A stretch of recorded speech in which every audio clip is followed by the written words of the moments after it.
이제 내 그림의 이제 특징이라면 옆면을 이렇게 살려내는 것이 이제 특징인데, 이제 이거의 그 의미는 보통 드로잉의 어떤 개념이거든요.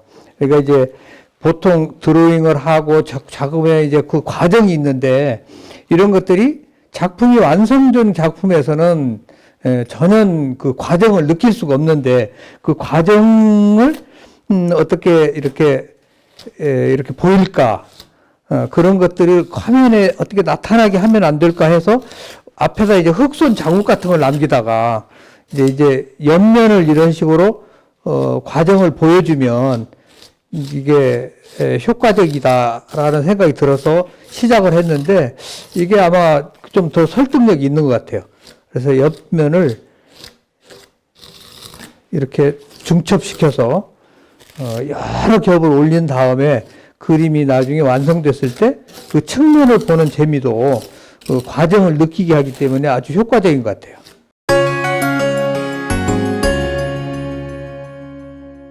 자, 반갑습니다. 우리 김. 예, 안녕하세요. 2022년 들어서 사실은 첫 번째 제가 아뜰리에를 방문하는 우리 김양림 작가님인데, 뭐 이미 워낙 작품으로나 또 그 안에 명성으로 하신 분이기 때문에 자세한 거는 사실은 다 여러분들이 알고 계시니까, 저는 선생님을 뭐 사실 오랫동안 배워왔고 작품도 또 오랫동안 봐왔고 또 자주 와서 작업실도 봤고, 선생님 별명은 사실은 두 가지예요. 1976년쯤에 했던 그 잔디를 너무 잘 그려서 잔디김. 그리고 그 이후에는 오랫동안 벽돌을 그려서 벽돌 김인데 엄밀한 의미에서 벽돌은 사실은 아니라고 봐야 되겠죠. 어떻게 다 잔디를 그렇게 그리시게 됐는지. 예. 뭐, 내 이제 그 옛날 이야기를 잠깐 해야 될 것 같은데, 내 그림은 이제 크게 이제 보통 이제 작품의 타이틀, 제목을 붙여 나가는데, 저는 크게 과거와 현재로 이렇게 나누거든요. 그래서 이제 과거에 나는 현실 플러스 장이라는 테마로 작품을 했거든요. 그러니까 리얼리티 플러스 장, 플레이스, 장 이렇게 했고, 이제 최근에는 이제 리얼리티 플러스 이미지, 그러니까 현실 플러스 상이라는 테마로 이제 작품을 하고 있는데, 과거에 이제 하나의 장소성, 그러니까 어떻게 보면 이제 신형상인데, 과거에 우리가 이제 우리 선배님들이 그렸던 과거에 이제 그림들, 그분들이 어떻게 보면 주로 했던 주제라든지 어떤 그분들이 했던 소재라든지 이런 거에서 아닌 다른 새로운 테마, 새로운 형상, 새로운 어떤 그림 미술 운동이 우리가 이제 대학을 다닐 때부터 다니고 난 다음부터 이제 그런 미술 운동이 있었는데, 그런 의미에서 저는 이제 소외된 어떤 공간이라고 그럴까? 관심 밖에 있었던 어떤 그런 장소, 또 남들이 이제 그 하지 않았던 그런 기법, 이런 것들을 이용해서 이제 그림을 해왔거든요. 이제 그때 당시에 이제 사회적 분위기가 어떻게 보면 1970년대의 이제 상황이라는 것이 우리의 어떤 그 새로운 도약을 얘기하는, 이제 어떻게 보면은 이제 우리의 어떤 그 정신, 또 어떤 그런 사회 현상, 이런 것들을 이제 작품에 어떻게 담아낼 것인가, 이런 걸 생각했을 때, 이제 우리가 이제 항상 그때 당시에 그 사회적 어떤 이슈가 어떤 인간의 존엄성, 이런 걸 얘기할 때, 이제 그림을 이제 사람을 직접 그리는 것보다는 어떤 운유화시키는 이런 것들이 이제 나뿐만 아니라 많은 사람들이 이제 관심을 가졌었는데, 이제 나는 이제 그래서, 어떤 사물을 볼 때 그거 하나하나의 어떤 소중함을 표현해야 되겠다. 이렇게 했는데, 그때 당시에 내가 이제 잔디를 주로 많이 그렸어요. 그러니까 사람들이 잔디를 어느 정도 많이 그렸냐면 내 별명이 잔디김이라고 불릴 정도로 내가 이제 잔디를 많이 그렸는데, 그때 당시에 이제 어떤 그림이라는 것이 이제 뭐 잔디 그러면 이제 그림 필터를 그린다 그러면은 이제 뭐 그런 분위기만 내는 그런 그림이었거든요. 근데 나는 잔디를 하나씩을 다 그렸어요. 그러니까 하나하나를 다 이렇게 소중히 생각하고 한 입 한 입을 그려서 그걸 캔버스에 가득 채워서 그림 필드를 만들어 나가는 이제 그런 그림을 그리면서 이제 하도 잔디를 열심히 그리다 보니까 이제 그런 별명이 붙었는데, 이제 그 후에 이제 내 그림이 이제 그런 것뿐만 아니고 다른 뭐 자가를 그린다라든지 아니면은 또 뭐 또 다른 뭐 수많은 이제 그 가로등 불빛에 모여드는 뭐 나방의 그 어떤 그런 모기라든지 막 이런 뭐 벌레들이 모여드는 어떤 그런 풍경을 그렸다라든지 막 이런 식으로 해서 뭔가 자그마한 이미지들이 모여서 하나가 되는 이제 이런 그림을 했거든요. 이제 그러다 보니까 그 후에 이제 더 발전시켜 나가다가 이제 모래라는 것을 발견하게 되고 모래라는 것이 이제 더 하나의 그 입자가 이제 가지고 있는 그 어떤 그 존재감 이런 것들을 뭉쳐서 이제 뭐 벽돌이 되고 벽돌이 또 뭐가 되고 이런 식의 이제 생각을 하면서 이제 발전해 나가거든요.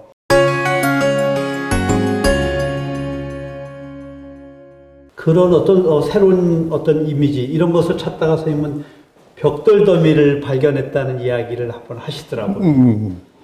그러니까 이제 그 뭔가 그때 당시에 어떤 우리가 이제 미술 교육을 받으면서 이제 새로운 어떤 그 미술의 어떤 지식이라고 그럴까? 이런 것들을 이제 많이 배우잖아요. 그러면서 이제 뭔가 그림은 뭐 똑같은 그림이라기보다도 또 다른 그림, 또 다른 소재. 계속 이제 그런 것을 찾아서 이제 몇 장을 그리고 그다음 뭘 그릴까? 항상 이런 식의 어떤 이제 변화를 모색을 했던 것이 어떻게 보면 이제 모든 화가들의 어떤 특색이라고 그럴까? 그래서 이제 나도 이제 뭐 이 풍경도 그리고 저런 장소도 그리고 이렇게 수없이 많은 이제 그런 것들을 그려 나가다가 이제 벽돌이라는 이제 그런 무더기를 보면서 아까 얘기한 것 같은 그런 의미에 의해서 이제 벽돌 더미를 그리기 시작했는데 이제 이것이 지니고 있는 어떤 이제 그 은유적 특징도 있지만 이제 거기에 매력이 있어요. 그러니까 이제 보통 우리가 유화 물감이라든지 또 아니면은 기타 뭐 그 여러 가지 이제 그 재료들이 있잖아요. 전통적으로 우리 선배들이 사용했던 이제 그런 것들에 대해서 이제 약간 좀 새롭게 나만이 개발하는, 나만이 쓸 수 있는 이제 기법과 그런 재료를 이제 연구하기 시작했죠. 그러면서 이제 그 모래를 이제 어떻게 하면 더 견고하게 부착시킬 수 있고 또 아니면 모래도 어떤 모래를 쓸 것인가 또 어느 정도의 굵기를 쓸 것인가 이런 같은 걸 이제 계속 연구하면서 이제 새로운 기법적 연구를 시작을 했죠. 그러니까 그런 모래도 사실은 일반적인 뭐 서울 근교에 모래가 있을 것이고 뭐 동해안이라든가 서해안 이렇게 좀 다 다르지 않나요? 입자라든가. 물론이죠. 그러니까 처음에는 이제 강모래 쉽게 구할 수 있는 우리 주위에서 모래를 썼는데 이제 그런 것 같은 하다가 이제 전국에 있는 각지에 이제 흩어져 있는 뭐 모래를 다 쓰죠. 그러니까 서해안 모래는 약간 탁해요. 그것이 이제 또 그 모래의 특징이 있고 남해안 모래는 이제 약간 그 어떻게 보면 색감이 좀 누르스름하기도 하고 또 뭔가 이렇게 내가 원하는 색깔이 이제 동해안 쪽의 모래가 더 좋아요. 그래서 이제 동해안에 뭐 거의 우리가 이제 얼핏 생각할 때는 모래가 그 모래 같지만 실제로 다 달라요. 모래가 불과 1km만 떨어져서 색깔이 달라요. 그래서 저쪽에 포항에서부터 저 고성까지 해수욕장마다 수십 개의 이제 모래를 채취해서 그거를 채로 거르고 내가 원하는 굵기의 모래를 때로는 가늘게, 때로는 굵게 예, 이렇게 채취해서 그걸 이제 모래를 화면에 이제 이제 캔버스 위에다 붙여나가는 거죠.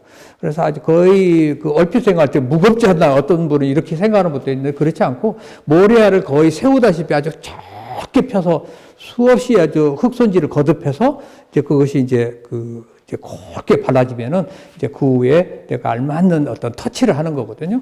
거의 뭐 그린다라는 것보다 터치라는 말이 맞을 정도로 예, 몇 개의 선만을 그어서 그러니까 가장 절제된 그런 몇 개의 선으로 효과를 살렸을 때가 이제 가장 또 묘미도 있고 보는 분들도 훨씬 더 뭔가 감동적으로 본다고 그럴까? 네, 단순하게 나열되어 있고 쌓여져 있는 벽돌이 아니라 그것에 아주 미묘하게 느낌이라든가 감정이 들어가 있는 그런 그림자들이 다 살아있거든요. 그러니까 얼핏 생각하면은 이제 뭔가 이렇게 그림을 그렸다 이런 생각을 하게 되는데 이제 제 입장에서 본다 그러면 그림을 그리는 것보다는 거의 만든다고 그럴까요? 처음에 채취하는 과정도 시간이 많이 걸리고 그걸 바르고 밑작업을 만들고 이런 게 걸리고 실제로 내가 그리는 시간은 아주 짧다고 봐야 돼요. 다른 거에 비해서. 그러니까 실제로 이쪽에 이렇게 그림을 보게 되면 얼핏 보면은 뭐 이거 뭐 그린 거 아닌가 싶게 하는데 내가 그린 거는 거의 선 몇 개 그린 거거든요. 나머지는 그냥 놔두는데 그 선에 의해서 이 벽돌처럼 이렇게 입체감으로 보이는 거죠. 그래서 이제 뭐 제가 약간 뭐 이렇게 반어법적으로 나는 벽돌을 그리는 게 아니다. 단지 그림자를 그릴 뿐이다. 여기서 선을 이렇게 아주 그 몇 번의 그 선을 어떤 의미에서 보면 그 드로잉적 감각이라고 그럴까요? 이제 그런 걸 살려내기 위해서 뭐 이렇게 그냥 칠한다기보다도 이렇게 긋는다는 형식으로 긋거든요. 실제로 이렇게 그림자가 생기지도 않았어요. 실제로 보면. 이게 이제 그렇지만 내가 이제 그 어떤 미술적 용어라고 그럴까? 회화적 그런 기법적 요소로 이제 선을 긋게 되면 이제 나머지 부분은 그냥 우리가 그렇게 착시로 그렇게 보이는 거죠. 이런 것 때문에 이제 내 그림을 어떤 분들 이제 잘 그렸다는 표현은 안 쓰고 정말 똑같다 이렇게 표현을 쓰죠. 왜냐하면 그린 게 없기 때문에 그런 표현은 안 하죠. 보는 분도 말을 안 하죠. 그렇게 느끼는 거죠.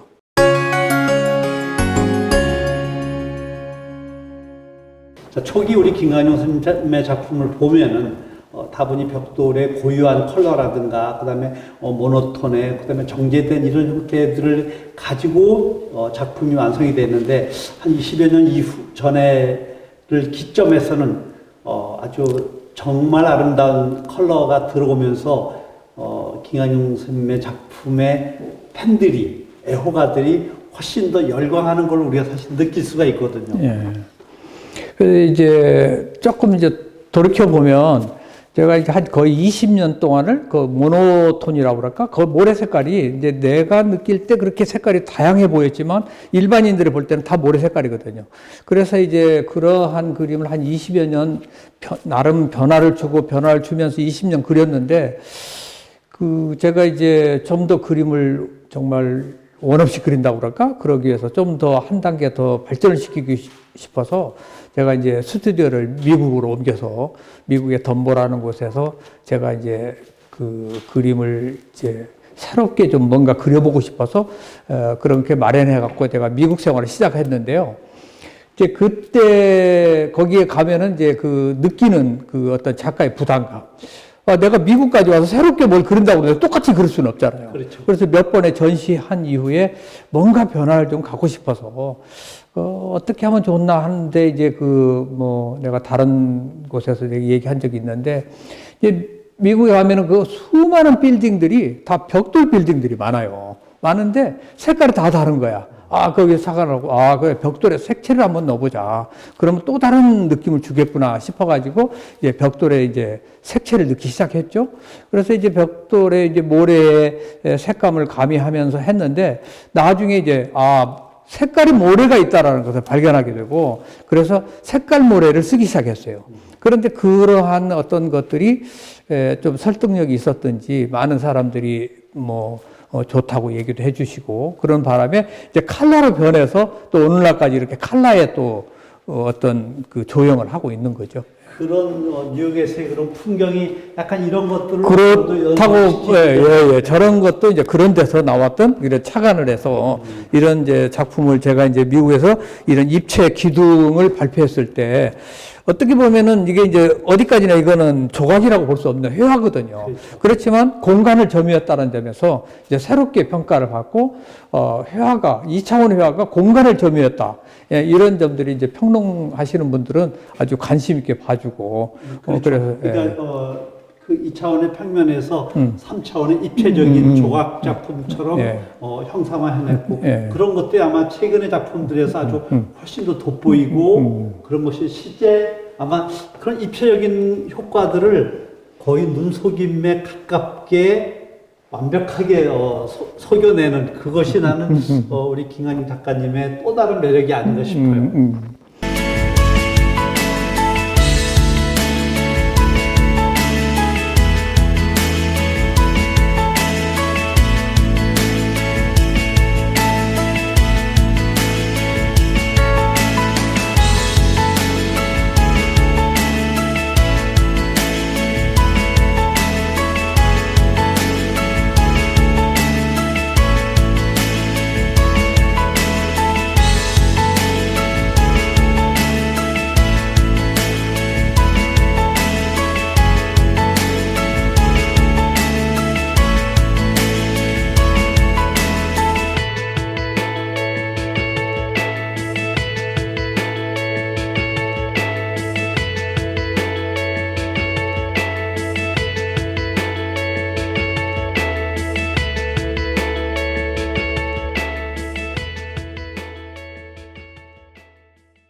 우리 김관용 선생님의 작품의 어떤 패턴이 있다면 굳이 분류를 한다면은 벽돌이 많이 쌓여져 있는 이런 작품들의 패턴 하나, 또 하나는 이렇게 정말 단일한 화면에 아주 심플하게 벽돌 하나가 딱 꽂혀 있는 듯한 그것이 주는 어떤 단순미의 색채의 아주 완벽한 조화, 그것이 사람들 마음을 붙든다고 봐요. 그래서 아마 사람들이 최근의 작품들에서 이전의 작품들은 이전의 작품대로 어떤 표현성과 해화성과 작품의 어떤 의미론 같은 게 있었다면은 지금은 그런 것을 아우르면서 새로운 색채로 완전히 변신한, 어떻게 본다면 그런 흐름 속에서 새로운 변화를 가져왔다고 보고 저는 그걸 상당히 성공했다고 봐요. 선생님은 어떠신가요? 그러니까 제가 이제 이렇게 뭐라 그럴까, 이제 내 작품을 계속 변화를 시켜야 된다고 그럴까? 뭐 나름 이제 뭐 항상 내가 하는 얘기지만 내 그림은 똑같은 게 하나도 없다. 그래서 항상 그림이 다르다고 생각하거든요. 왜냐하면 내가 지금 오늘 그린 그림은 내일 그리기 위한 어떻게 보면 밑그림이다 이렇게 생각하는 그런 기분으로 그림을 해오기 때문에 항상 이제 다른 그림을 이제 그려왔다고 저는 생각을 해요. 이제 얼핏 뭐 한 40몇 년 동안을 벽돌만 그렸다고 해서 똑같이 생각하는 분도 있을 수 있지만 저는 한 장도 그림이 똑같은 그림이 없다고 생각을 해요. 매번 다른 조형과 다른 형태와 다른 그림을 그렸는데 이제 때로는 이제 처음에는 벽돌 무더기를 그리다 보니까 수없는 벽돌의 어떤 그 숫자라고 그럴까? 그런 어떤 뭐 척첩이 쌓아간다라는 어떤 그런 데 의미를 두었기 때문에 많은 벽돌이 필요했죠. 그러던 것들이 이제 제거해 나가고 좀 단순화시키고 새로운 그림을 그리고 뭐 계속 하다 보니까 벽돌 수가 줄어들게 되고 결국은 이제 한 장이 남는 그런 그림이 됐는데 여기에도 한 장을 단순하게 그렸지만 여기에 모든 요소들이 다 담겨 있거든요. 그래서 이제 그러한 그 철저한 그 작업을 만들어 나가는 그런 과정과 또 결과적으로 어떤 그런 의미를 지닌다면 굳이 뭐 많이 그릴 필요가 없다고 생각했는데 오히려 한 장만 그렸을 때가 훨씬 더 설득력이 있고 이제 이런 그림이 된 거죠. 예, 예. 제가 볼 때는 저쪽에 작은 작품들은 아주 그러한 그 임팩트를 가장 효과적으로 보여주고 있는 작품들이 아닌가 싶어요. 예. 특히 이런 작품들을 보면은 저는 이런 것들도, 그러니까 바탕이 그 레드에 그다음에 레드의 벽돌의 고유한 색, 그다음에 녹색의 바탕에 정말 핑크빛, 레드의 벽돌이 딱 꽂혀 있는 듯한, 그리고 거기에 그림자를 지어 놓음으로써 실제 사람들의 완벽하게 진짜 벽돌이 붙어 있는 것처럼 착각하게 하는 그 트렁프 레이유라고 얘기하는 예. 사실 그런 눈속임 같은 것들이 보는 사람들로 하여금 작품을 더 즐겁게 하는 것 같거든요. 그 특징적 요소를 강조했을 때가 훨씬 더 착시 현상이 높거든요. 그래서 전체적으로 뭐 사실적으로 그린다 해가지고 뭐 실제 어떤 존재감 있게 그러니까 처리했을 때보다는 그냥 특징적 요소를 뭐 불필요한 요소를 제거했다고 그럴까? 그 특징적 요소만 남겼을 때는 사람들이 그 자체에 그냥 뭐 지금 방금 얘기하신 것처럼 그런 어떤 눈속임 기법으로 아주 극대화됐다고 볼 수가 있죠. 예.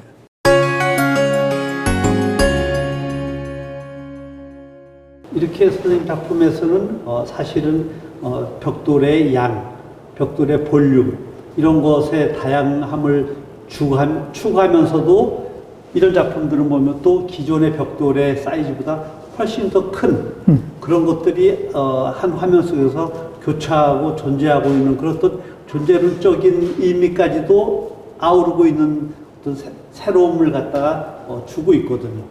그러니까 이제 제가 벽돌에 변화를 줄 때 이제 아주 오히려 실제 벽돌보다 더 작게 그리던 때도 있었고 실제 그림보다도 더 크로즈업 해가지고 이제 더 훨씬 크게 그리는 이제 이런 변화를 한참 주던 시기에 그려졌던 그림이거든요. 그래서 이런 그림 같은 경우는 이제 그야말로 벽돌을 완전히 크게 확대하듯이 이제 그런 그렸던 그림들이고 또 이런 것은 이제 벽돌에 무더기를 그리는데 이제 이런 공간들이 실제로 존재하지 않거든요. 그냥 내 이미지 상상 속의 그 어떤 형태인 것이지 실제로 이런 건 있을 수도 없고 있지도 않고 이건 전부 다 어떻게 보면 이제 만들어진 특징인데 오히려 그렇게 그렸을 때 실제로 존재했을 때보다도 졸재한 걸 그렸을 때보다도 사람들이 더 착각을 한다는 거죠. 사실은 예. 리얼리티 예. 있게 보여지는 거죠. 예, 예. 근데 결국 화가들이라는 사람들은 없는 공간에서 실제 있는 것처럼 눈속임을 가장 완벽하게 보여주는 것이 사실은 화가가 아닌가 싶어요. 그러니까 나는 이제 결론적으로 그렇게 생각을 하거든요. 사람들이 이제 그림을 볼 때 이제 무한한 상상을 가지면서 그림을 보거든요. 감상을 하는데 내가 무슨 생각을 하고 그렸던 그 보는 사람은 무한한 상상을 하는 게 좋다고 나는 생각을 해요. 그래서 보니까 내가 이제 그려진 것을 실제로 있는 현상을 그대로 스케치해서 그대로 옮겨놨을 때보다는 내가 상상을 한 어떤 세계를 그려놨을 때 보는 사람도 무한한 상상을 갖더라는 거죠. 그래서 이제 저 나름대로 그림에 이제 의미를 부여하면서 그리고 있지만 이제 보는 사람은 또 다른 세계를 이렇게 느껴도 좋다는 거죠. 그러니까 선생님은 그런 작품을 통해 가지고 보는 사람들이 감상자들이 무한한 어떤 예술의 상상력의 세계를 느끼게끔 하고자 하는 의도도 많이 포함되어 있는 거죠. 그렇죠. 예, 그래야 된다고 생각하고 그림의 그 어떤 감상이라는 것이 이제 그림마다 다르고 보는 사람마다 다르고 다 하겠지만 나는 무한한 상상을 일으키게 하는 그런 그림이 좋은 그림이라고 생각을 하고 있기 때문에 계속 그러한 상상을 할 수 있는 이제 그런 그림을 어떻게 하면 만들어낼까? 이거는 나의 상상이 가미돼야 된다는 거죠. 그래서 어떤 물론 재현의 의미도 있고 또 다른 기법적 요소도 있고 뭐 다 다양하겠지만 나의 상상이 굉장히 중요하다 이런 생각을 갖고 있죠. 예.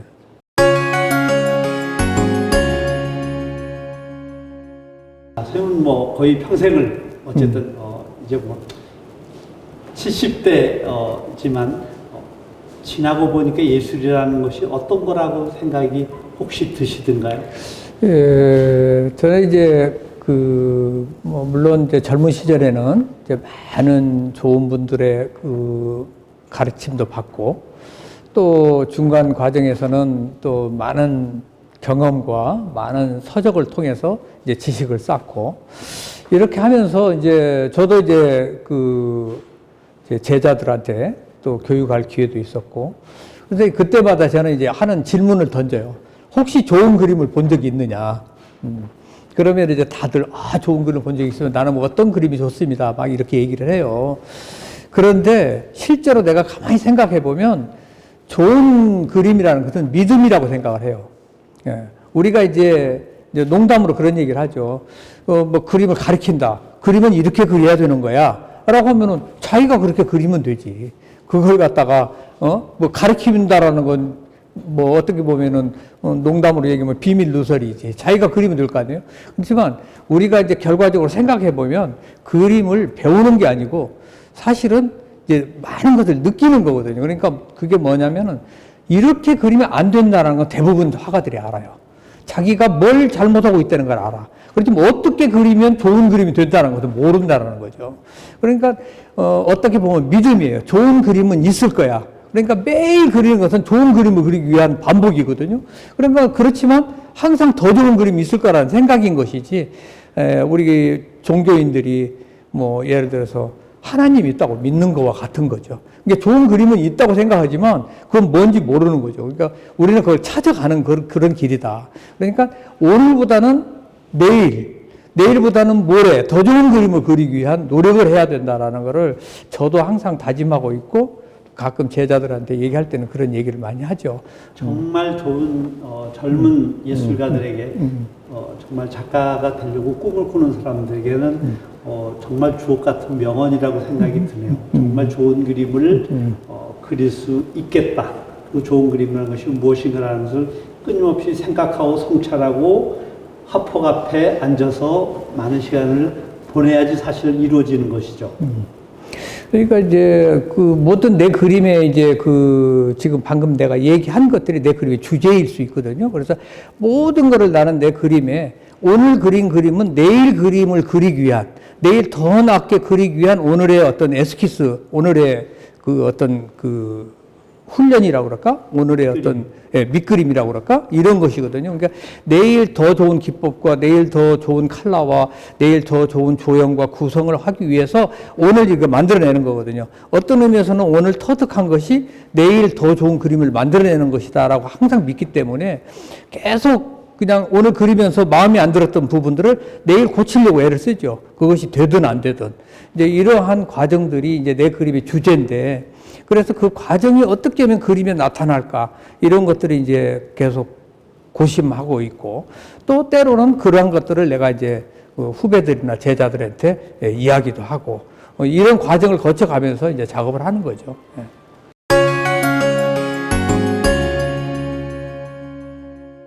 자, 이제 선생님 제가 드리는 마지막 질문인데 정말 평생을 예술가로 살아왔고 또 좋은 작업을 발표를 해왔고 그래도 예술가로 섰던 꿈이라든가 계획이라든가 꼭 이런 것은 참 내가 이루고 싶다라고 하는 것이 있다면 어떤 것인지 말씀을 좀 해주세요. 이제 많은 화가들이 다 갖는 거의 공통적인 이제 꿈이 있겠지만 다 작가들이 이제 그 무수한 자기 작업을 하면서 어떻게 하면 자기가 이제 그 많은 그 모아놓은 그런 작품들이 많은 사람들이 감상하고 또 많은 상상을 꿈꾸게 하고 이렇게 하는 것들이 이제 하나의 꿈이겠지만 이제 내가 이제 그 뭐라 그럴까 이제 하나의 작가로서 이제 그런 거를 느낀다고 그러면은 먼 훗날 이제 많은 사람들이 내 그림을 보고 뭔가 이제 새로운 세계를 찾아가는데 하나의 길잡이가 되고 내 그림이 이제 새로운 어떤 그 조형 세계에 이제 어떤 그 새로운 어떤 뭐라고 그럴까 이제 하나의 등대적 역할을 한다 그러면 그 이상 더 좋을 게 없겠죠. 그건 이제 화가의 모든 꿈이겠지만 이제 그건 하나의 나의 희망 사항이고 이제 나는 이제 좀 더 이제 나은 곳에 이제 좋은 전시를 하고 좀 더 나은 곳에 내 그림이 걸려 있고 내 그림이 이제 많은 사람들이 이제 감상하면서 이제 꿈을 꿀 수 있는 이제 그러한 그 그림을 남기는 것이 이제 단순한 내 꿈이죠. 예. 아주 귀한 말씀. 또 좋은 설명 감사합니다. 그 꿈이 이루어지도록 저를 비롯한 아트코리아 방송도 응원하고 지지를 하겠습니다. 네. 감사합니다. 고맙습니다.